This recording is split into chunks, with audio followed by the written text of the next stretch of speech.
శ్రీ గురుభ్యో నమః. శ్రీ వేదవ్యాసి విరచిత మహాభారతం ఉద్యోగ పర్వం 78వ భాగం.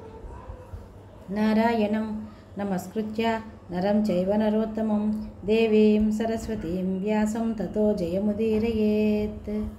ఓం నమో భగవతే వాసుదేవాయ. తల్లి హితోక్తులు కూడా చెవికెక్కిన దుర్యోధనుడు సభారంగం విడిచి మిత్రుల దగ్గరికి వెళ్ళి కృష్ణుని బంధించి ఇక్కడే ఉంచితే పాండవులు కోరలి పీకిన పాముల్లా పడి ఉంటారని నిశ్చయించి ఆ ప్రయత్నంతో సభలోకి వస్తున్నాడు. ఇతరుల మనసులోని ఆలోచనలు పసిగట్టగల సాత్వికి ఆవేశంతో లేచి, మహారాజా, మండుతున్న నిప్పును ఒడిలో మూటగట్టుకోవడానికి ప్రయత్నించే పసివారి వలె నీ కుమారులు వాసుదేవుని బంధించడానికి యత్నిస్తున్నారు అనగా విని విదురుడు, మహారాజా, మహామహుడైన వాసుదేవుని బంధించడానికి సంకల్పించిన వీరందరికీ మృత్యుదేవత నెత్తి మీద తాండవిస్తున్నది అన్నాడు. కృష్ణుడు, చాలా సంతోషం. నన్ను బంధించడానికి వచ్చే వారి శక్తిని చూడాలనుంది. దుష్కార్యాలు ఆచరించడానికి నేను విముఖంగా ఉన్నాను. లేకుంటే నిశ్శంకగా వీరందరినీ ఇప్పుడే కడదేర్చి ధర్మరాజుకు శ్రమ తెప్పించేవాడిని. వీరిని బంధించి పాండవుల పాదాల మీద పారవేయడం కష్టం కాదు. కానీ మహారాజా, నీ ఎదుట అటువంటి పని చేయడం నాకు ఇష్టం లేదు. రమ్మనండి, నన్ను ఎలా బంధిస్తారో చూస్తాను అన్నాడు. ధృతరాష్ట్రుడు విదురుడు ఉభయులు మందలించి దుర్యోధన మనసును మార్చలేకపోయారు. శ్రీకృష్ణుడు, దుర్యోధన, ఒకసారి నీ కనులు విప్పిటి చూడు అంటూ విశ్వరూపం ధరించాడు. ఆ సమయంలో దివ్యకాంతులతో దేవగణాలు, రుద్ర, ఆదిత్య, వసు, మహర్షిగణాలు, పాండవ యోధులు, ప్రజాపతి గోచరించారు. అక్కడి రాజులందరికీ ఆ విద్యుజ్వల కాంతిని చూసే శక్తి లేక కన్నులు మొదలుపడ్డాయి. భీష్మ, ద్రోణ, విదుర, సంజయులు మాత్రం వాసుదేవుని అనుగ్రహం వలన ఆ రూపాన్ని చూడగలిగారు. అది గ్రహించి ధృతరాష్ట్రుడు తనకు కూడా ఆ రూపం దర్శించే అవకాశం దయచేయమని కోరగా కృష్ణుడు ఆయనకు నేత్రదానం చేశాడు. క్షణాల వ్యవధిలో విశ్వరూపాన్ని ఉపసంహరించి సాత్యకి కృతవర్మలను వెంటబెట్టుకుని సభ వీడి వెలుపులకు వచ్చాడు. సాత్యకి ఆదేశానుసారం ధారకుడు రథాన్ని ద్వారంలో సిద్ధంగా ఉంచాడు. ధృతరాష్ట్రుడు ఆ వెనకనే వచ్చి, కృష్ణ, నా కుమారుల మీద నా అధికారం ఎలా ఉన్నదో చూసావు కదా, ఇంకా నా దోషం ఏమీ లేదని అంగీకరిస్తావా అన్నాడు. ఆ మాటలు విని వాసుదేవుడు తనను సాగనంపవచ్చిన పెద్దలందరినీ చూసి, మీరంతా విన్నారు కదా, ఇంక నేను పాండవుని కలిసి అనంతర కర్తవ్యం సాగించాలి, నాకు సెలవు ఇవ్వండి అన్నాడు. రథం కుంతీదేవి గృహం దగ్గర ఆగింది. కృష్ణుడు లోపలికి వెళ్ళి సభా విశేషాలు వివరించి, అత్త, జరగవలసింది జరుగుతుంది, నేను వెడుతున్నాను అన్నాడు. కుంతీదేవి, కృష్ణ, క్షత్రియమాత ఏ మహోద్దేశంతో సంతానాన్ని కంటుందో ఆ లక్ష్యాన్ని నెరవేర్చవలసిన సమయం ఆసన్నమైందని నా బిడ్డలకు చెప్పు. దండనీతిని సక్రమంగా నిర్వహించిన వాడు ప్రజల్లో అధర్మం పెరిగి అమాయకులు క్లేశాల్లోని చిక్కుకుంటారని వివరించు. పాండురాజు పరాక్రమంతో సాధించిన రాజ్యాన్ని ఆయన కుమారులు అదే దారిలో సంపాదించాలని, మహావీరులైన 5 కొడుకులుండి కూడా నేను ఇక్కడ ఇలా బాధపడుతున్నానని మర్చిపోవద్దని విశదం చెయ్యి అంది. మేనత్త దగ్గర సెలవు తీసుకుని రథం ఎక్కుతూ మిగిలిన కురు ప్రముఖులందరికీ వీడ్కోలు చెప్పి తన వెంట కర్ణుని తీసుకుని నగరం సరిహద్దులు చేరాడు. రథం ఆపాడు. కర్ణుని దగ్గరగా రమ్మన్నాడు.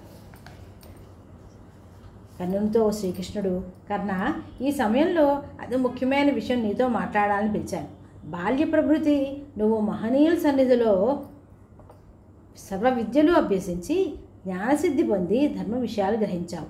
నీకు తెలియని లోకధర్మం లేదు. కానీనుడు, సహోఢుడు అని కన్యాపుత్రులను పిలుస్తారని ఎరుగుదు. పెళ్లి కాకుండా శిశువుని కంటే ఆ బాలుడు కానీనుడు. వివాహానికి ముందు గర్భవతి భర్త ఇల్లు చేరాక ప్రసవించిన వాడు సహూఢుడు. ఆ కన్యలను ఎవరు పెళ్లి చేసుకుంటే వారే వీరికి తండ్రి అవుతారు. కుంతీదేవి కన్యగా ఉన్న రోజుల్లో ఆవిడ నిన్ను ప్రసవించింది అంటే ధర్మరాజాదులకు అగ్రజుడువు. ఈ విధంగా ఈ సింహాసనం నీది.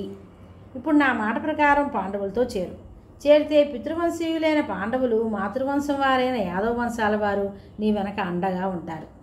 పాండవులు, వారి పుత్రులు సంతోషంతో నిన్ను సేవించడానికి ముందుకు వస్తారు. 100 మాగధ స్తోత్ర పాఠాలతో రాజభోగాలు అనిపించగలవు. అంతేకాదు, అతిలోక సుందరి ద్రౌపది నిన్ను అనురాగంతో భర్తగా స్వీకరిస్తుంది అన్నాడు. కర్ణుడు, కృష్ణ, స్నేహభావంతో అనురాగంతో నా క్షేమం కోరి చెప్పిన నీ మాటలు పరమసత్యాలు. నేను కుంతీపుత్రుడని ఎరుగుదును. కానీ ఆనాడే నన్ను గంగలో విడిచి నాకు రాజవంశ సంస్కారం లేకుండా చేసింది. నేను తమకు దొరికిన నాటి నుంచి ఎంతో వాత్సల్యంతో నన్ను పెంచి ఇంత చేసి వారి వంశీయులతో నాకు వివాహం జరిపిన ఈ అతిరథుడు రాధ ఈనాడు నా మీదనే వారు ఆశలు పెట్టుకున్నారు. ధర్మశాస్త్రాలు చదివిన నేను ఈ దంపతులకు పరలోక క్రియలు నిర్వర్తించకపోవడం న్యాయమా? అంతకంటే కృతజ్ఞత లేదే. భూమండలం అంతా వదులుకోగలను, కానీ వీరి మనస్సును కష్టపెట్టలేను. అలాగే ఈనాటి వరకు రాజభోగాలలో నన్ను సంతృప్తిని చేసే దుర్యోధనుడు నా మీద ఆశతోనే యుద్ధానికి సిద్ధమవుతుంటే అటువంటి మిత్రునికి ద్రోహం చేయలేను. సర్వ విద్యావిధులు శస్త్రాస్త్ర కోవిధులు అయిన వీరులందరూ రణరంగంలో దూకడానికి ఉద్యుక్తులై ఉన్నారు. వారందరి వీర విహారం సాగాలి. అంతటి వీరులు అజ్ఞాతంగా మరణించడం ఉచితం కాదు. ఈ సంగ్రామగాథను తరతరాల ప్రజలు చెప్పుకొని సంతోషించే కీర్తి దక్కనయ్యే మాకు. యుద్ధం పూర్తయ్యే వరకు మన మధ్య సాగని ఈ సంభాషణ ఎవరికీ తెలియనివ్వకు. ఎందుకంటే నా జన్మరహస్యం తెలిస్తే ధర్మరాజు యుద్ధానికి దిగడు. మరొక్క మాట, ఈనాడు ఈ రాజ్యం నాకు దక్కినా మరుక్షణంలో దుర్యోధనునికి ధారపోస్తాను. సామ్రాజ్య పాలనం ధర్మరాజు సాగించాలి, కానీ మా చేతుల్లో పడకూడదు. ముఖ్యాంశం, ధృతరాష్ట్రులు శస్త్రయజ్ఞం ప్రారంభించారు. అదిని ఆధ్వర్యంలో అర్జునుడు హోతగా, గాంధీవం శృవంగా, అస్త్రమంత్రాలతో వీరుల పరాక్రమే ఆజ్యంగా సాగుతుంది. అభిమన్యుడు ఉద్ఘాత, భీమసేనుడు ప్రస్తోత, ధర్మరాజు బ్రహ్మణ్యుడు, శంఖబేరీనాథం సుబ్రహ్మణ్యనాథం, శత్రుశీర్షాలు పురోడాశం, రక్తం హవిస్సు, దుర్యోధనుడు యజమాని, సేనావాహిని యజమాన పత్ని, ఘటోత్కచుడు శామిత్ర కర్మ నిర్వహిస్తాడు. ఆనాడు సభాభవనంలో దుర్యోధనాల ప్రీతికై నేను పాండవులను పరిహసించి కటుగా భాషించినందుకు నా హృదయం పశ్చాత్తాపంతో కుములుతూనే ఉంది. స్వస్తి. కృష్ణాయ వాసుదేవాయ హరయే పరమాత్మనే ప్రణతక్లేశనాశాయ గోవిందాయ నమో నమః. శ్రీకృష్ణ శరణం మమ.